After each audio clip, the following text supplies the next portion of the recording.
বাড়িতে গেস্ট এলে চটজলদি বানিয়ে দেওয়া যায় এরকমই কিন্তু একটা স্ন্যাক্সের রেসিপি আজ আপনাদের সাথে শেয়ার করছি।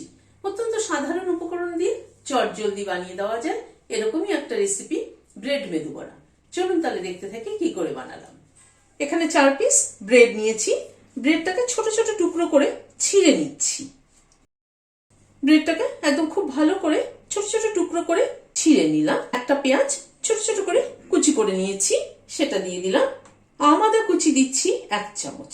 আদা অ্যাভেলেবেল না থাকলে এমনি আদা কুচি দেবেন। 2টো কাঁচা লঙ্কা কুচি করে নিয়েছি। খানিকটা কারি পাতা কুচি করে নিয়েছি, 7-8টার মতো কারি পাতা কুচি করে নিয়েছি, সেটা দিয়ে দিলাম। আর এখানে একটা ভাজা মশলার গুঁড়ো দিচ্ছি।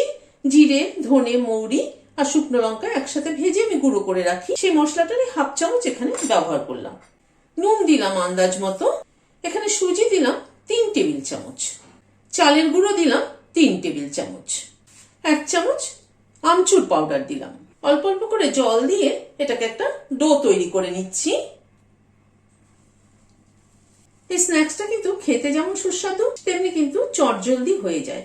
বাড়িতে কেউ গেস্ট আসলে চট করে কিন্তু এটা বানিয়ে দেওয়া যায় এবং ঘরে থাকা সমস্ত সাধারণ জিনিস দিয়েই কিন্তু।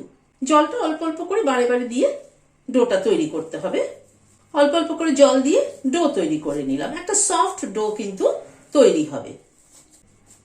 এটাকে 10 মিনিট ঢেকে রেখে দিচ্ছি, কারণ এতে সুজি আছে, সুজি কিন্তু সোক করে ফুলে উঠবে। মিনিট 10 পরে ঢাকনাটা খুলছি। হাতে একটু তেল মাখিয়ে নিলাম।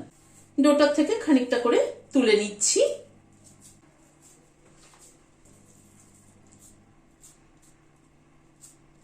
প্রথমে এরকম গোল শেপ দিয়ে বানিয়ে নিচ্ছি।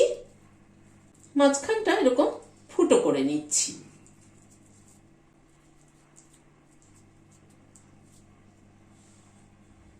এভাবে সবগুলোকে তৈরি করে নিচ্ছি। সবগুলোকে তৈরি করে নিলাম। হোয়াইট অয়েল গরম বসিয়েছি, বড়াগুলো দিয়ে দিচ্ছি।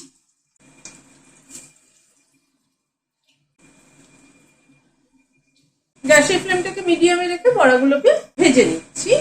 বড়াগুলোকে উল্টে পাল্টে লাল করে ভেজে নিলাম, তুলে নিচ্ছি। ভিডিওটা যদি ভালো লেগে থাকে তাহলে একটা লাইক এবং সাবস্ক্রাইব করার অনুরোধ রইল। আজ তাহলে এখানে শেষ করছি। নমস্কার।